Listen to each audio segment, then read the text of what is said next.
यहाँ पर सबसे पहले हम बात कर लें कि विड्रॉल के हवाले से कि आप पैसे विड्रॉल करवा सकते हैं कि नहीं इस बाय क्रिप्टो करेंसी को लेकर।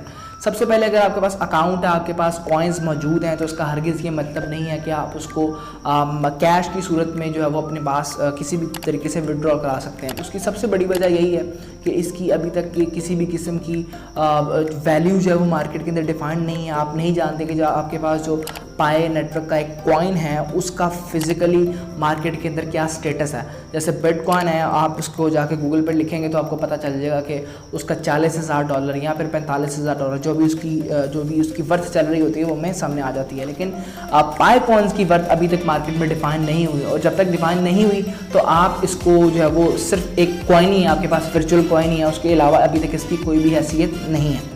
सो विड्रॉल करने का तो सवाल अभी तक पैदा नहीं होता।